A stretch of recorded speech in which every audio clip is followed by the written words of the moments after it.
নমস্কার, সবাই ভালো আছো আশা করি। তো আজকের জিকে ক্লাস আবার শুরু করছি। তো টাইপিংয়ে একটু মিস্টেক হতে পারে, তাড়াতাড়ি করে করেছি তাই। তো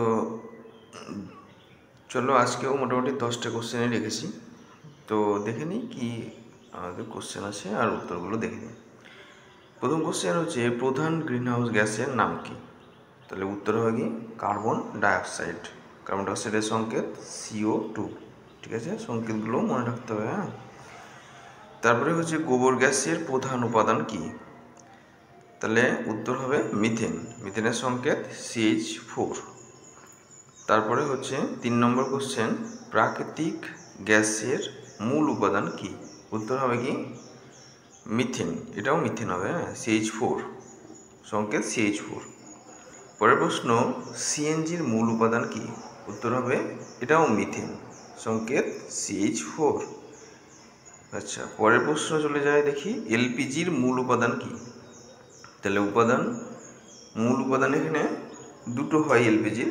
তো একটা হচ্ছে প্রোপেন আর একটা বিউটেন। প্রোপেনের সংকেত C3H8 আর বিউটেনের C4H10। ঠিক আছে, এলপিজির পুরো নাম কি? এলপিজির পুরো নাম কি? পরের প্রশ্ন, সেটা হচ্ছে উত্তর লিকুইফাইড পেট্রোলিয়াম গ্যাস। 7 নম্বর কোশ্চেন, সিএনজির পুরো নাম কি? সিএনজির পুরো নাম কম্প্রেসড ন্যাচারাল গ্যাস। 8 নম্বর কোশ্চেন, একটি পরিবেশ বান্ধব শক্তি উৎসের নাম লেখো। উত্তর সূর্য শক্তি। সূর্য শক্তি ছাড়াও কিন্তু এখানে জোয়ার ভাটা শক্তি, বায়ু শক্তি, এগুলো কিন্তু উত্তর হবে। ঠিক আছে, তো একটু দেখে নেবে। পরের প্রশ্ন হচ্ছে, পাওয়ার অ্যালকোহল কি? উত্তর হবে কি ইথাইল অ্যালকোহল। এই ইথাইল অ্যালকোহলের আর একটা নাম আছে, সেটা হচ্ছে ইথানল। তাহলে তোমাদের দুটোই মনে রাখতে হবে। হ্যাঁ, আচ্ছা, তারপরে পরের প্রশ্ন, মানে আজকে শেষ প্রশ্ন, 10 নম্বর প্রশ্ন হচ্ছে, গোবর গ্যাস চেম্বারে কোন ব্যাকটেরিয়া থাকে? তাহলে উত্তর হচ্ছে মিথানোজেনিক ব্যাকটেরিয়া।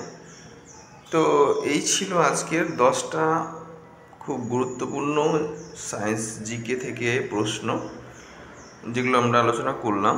তো সকলেই ভালো করে এই জিনিসগুলো পড়বে। এগুলো বিভিন্ন কম্পিটিটিভ এক্সামে অনেকবার পরীক্ষায় এসেছে। তাছাড়াও যারা মনে করছো এবার মাধ্যমিক দেবে, তাদেরও ক্ষেত্রেও কিন্তু এগুলো সমান গুরুত্বপূর্ণ। ঠিক আছে, এগুলো হচ্ছে প্রশ্ন অনেকটাই পাবে দেখবে মাধ্যমিকে। তো সেই জন্য এগুলো ভালো করে পড়াশোনা করে রাখতে হবে। আর চ্যানেলটা একটু সাবস্ক্রাইব করে রাখবে, অল নোটিফিকেশানটা প্রেস করে রাখবে, তাহলে যখনই দেব ভিডিও তখন তোমাদের কাছে নোটিফিকেশান চলে যাবে। তো ঠিক আছে, তাহলে আজকের মতো এইখানেই সমাপ্ত করছি। তো কেমন লাগছে একটু কমেন্ট করে বলো সবাই, আর পারলে একটু বন্ধুদের কাছে শেয়ার করে দিও। ঠিক আছে।